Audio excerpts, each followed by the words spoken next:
Once upon a time, in a land called Egypt, there was a baby named Moses. Moses was born at a time when the king of Egypt, called the Pharaoh, was afraid of the Israelites, who had become very numerous. The Pharaoh was worried that the Israelites would become too powerful, so he ordered that all the baby boys born to the Israelites should be thrown into the river. Moses' mother didn't want anything to happen to her baby, so she made a basket out of reeds and covered it with tar to make it waterproof. Then she put Moses in the basket and placed it among the reeds along the bank of the Nile River. As Moses' sister Miriam watched from a distance, the Pharaoh's daughter came down to the river to bathe. When she saw the basket among the reeds, she sent her servant to fetch it. When she opened the basket, she saw the baby crying and felt sorry for him. She decided to keep him and raise him as her own son. Miriam saw what had happened and approached the princess. "Shall I go and find one of the Israelite women to nurse the baby for you?" she asked. The princess agreed, and Miriam went and got Moses' own mother to nurse him. Moses' mother nursed him until he was old enough to be weaned, and then she took him back to the Pharaoh's daughter. The princess adopted Moses and raised him as her own son. She named him Moses, which means drawn out, because she had drawn him out of the water. Moses grew up in the palace, living as an Egyptian prince, but he never forgot that he was an Israelite, and he felt sorry for his people who were forced to work as slaves. One day, when Moses was out in the desert tending his father-in-law's sheep, he saw a bush that was on fire, but was not burning up. He went closer to see what was happening, and he heard a voice calling his name. "Moses, Moses," the voice said, "take off your sandals, for the place where you are standing." Moses took off his sandals and listened as God spoke to him from the burning bush. God told Moses that he had seen the suffering of the Israelites, and that he wanted Moses to go to the Pharaoh and demand that he let the Israelites go free. Moses was afraid to go to the Pharaoh, but God promised to be with him and to help him. So Moses went to the Pharaoh and told him what God had said. "Let my people go," Moses said, but the Pharaoh refused. He didn't want to let the Israelites go free because they were his slaves, and he didn't want to lose them. God knew that the Pharaoh would not let the Israelites go free easily, so he sent a series of plagues to convince him. The first plague was turning the Nile River into blood. Then there were plagues of frogs, gnats, flies, and locusts. There was a plague that killed all the livestock, and another that caused painful boils to break out on the skin of the Egyptians. But still, the Pharaoh refused to let the Israelites go free. Finally, God sent the worst plague of all. He told the Israelites to sacrifice a lamb and put its blood on the doorposts of their houses. That night, God passed through the land of Egypt and killed the firstborn son of every Egyptian family. But he passed over the houses of the Israelites because he saw the blood on their doorposts and knew that they were his people. After the 10th plague, the Pharaoh finally agreed to let the Israelites go free. Moses led the Israelites out of Egypt and into the desert. But when they came to the Red Sea, they found themselves trapped, with the Egyptian army closing in behind them. But God told Moses to raise his staff and stretch out his hand over the sea. When he did, the waters of the sea parted, and the Israelites were able to walk through on dry ground. After they crossed the Red Sea, Moses led the Israelites to Mount Sinai, where God gave him the 10 Commandments.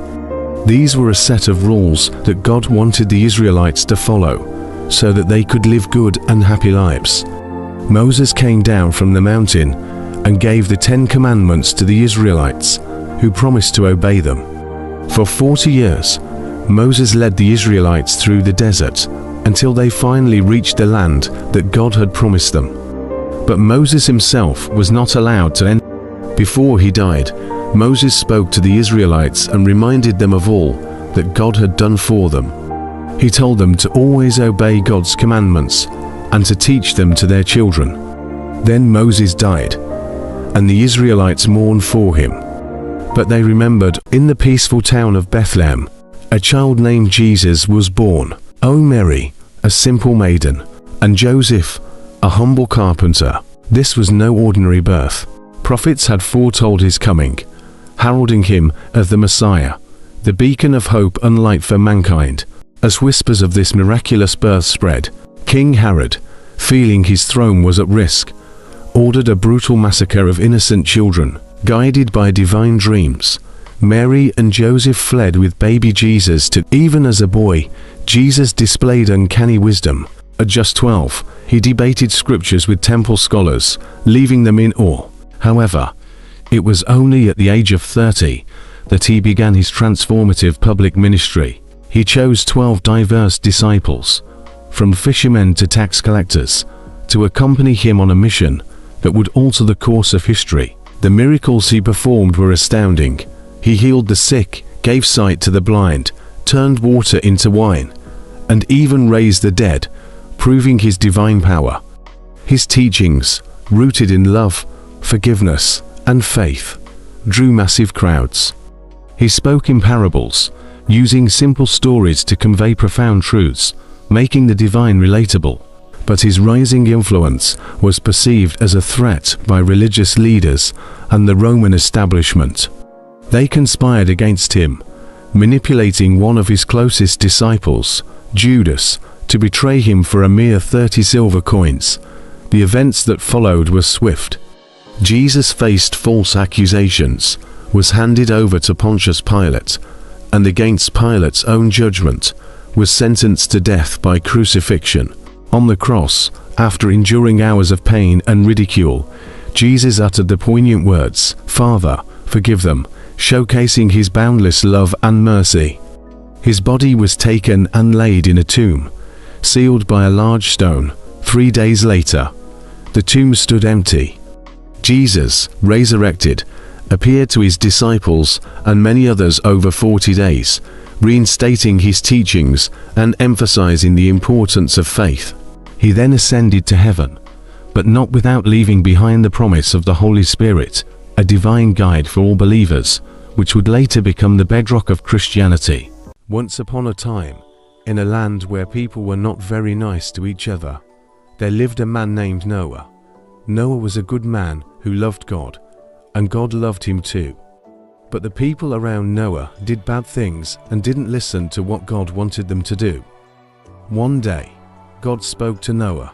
He told Noah that he was going to send a great flood to wash away all the bad things that people had done. But God also had a plan to keep Noah, his family, and all the animals safe. He told Noah to build a big boat called an ark. Noah listened to God, and he started building the ark. It was a huge boat, big enough to hold two of every kind of animal. God told Noah exactly how to build the ark, and Noah followed God's instructions carefully.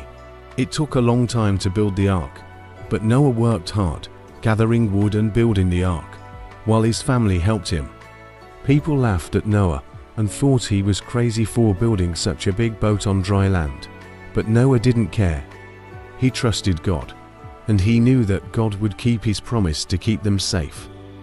Finally, the ark was finished, and it was time to gather the animals. God sent two of every kind of animal to Noah, and they all marched into the ark, just like God had said they would. There were lions and tigers, elephants and giraffes, monkeys and birds of every kind. Noah and his family helped the animals settle into the ark. They made sure they had plenty of food and water for the journey ahead. Then, when everything was ready, they closed the door of the ark and waited for the flood to come. Then the rain started. At first, it was just a few drops, but soon it was pouring down from the sky. It rained and rained until the whole earth was covered in water. The flood waters rose higher and higher, until even the tallest mountains were covered. For 40 days and 40 nights, it rained without stopping. But Noah and his family were safe inside the ark. They had plenty of food and water, and they knew that God was watching over them. After 40 days, the rain stopped, and the flood waters began to go down. But it took a long time for the waters to recede. For many months, Noah and his family floated on the ark, waiting for the waters to go down and for dry land to appear. Finally, one day, Noah sent out a dove to see if it could find dry land. The dove flew out of the ark and searched for somewhere to land, but it couldn't find anywhere to rest, so it flew back to the ark. Noah waited a little while longer, and then he sent out the dove again. This time, when the dove came back, it had an olive leaf in its beak. Noah knew that this meant that there was dry land somewhere. He waited a little while longer, and then he sent out the dove one more time. When the dove didn't come back, Noah knew that it had found somewhere to land. He was so happy. He knew that God had kept his promise to keep them safe. Noah waited a little while longer, and then he opened the door of the ark. The animals came out, one by one, and Noah and his family followed them. They were so happy to see dry land again. They thanked God for keeping them safe and for giving them a second chance. They knew that God had given them a new beginning, and they promised to always follow him and do what he asked. As a sign of his promise, God put a rainbow in the sky. Noah and his family saw the rainbow and knew that everything would be okay. They thanked God for keeping them safe and for giving them a second chance. God was happy too. He made a promise to Noah and his family that he would never send another flood to destroy the earth. He told them that whenever they saw a rainbow in the sky, they should remember his promise. Noah and his family thanked God for his promise, and they knew that they could trust him to always take care of them, no matter what happened. And so, Noah and his family started a new life on the earth. They knew that God loved them and would always take care of them, no matter what happened. They thanked God for his love and his protection, and they promised to always follow him and do what he asked. They knew that they had been given a second chance, and they were determined to make the most of it. And whenever they saw a rainbow in the sky, they remembered God's promise and knew that everything would be okay. And so, the story of Noah and the ark reminds us that God always keeps his promises. No matter what happens, we can always trust him to take care of us and to keep us safe. And whenever we see a rainbow in the sky, we can remember God's promise and know that everything will be okay.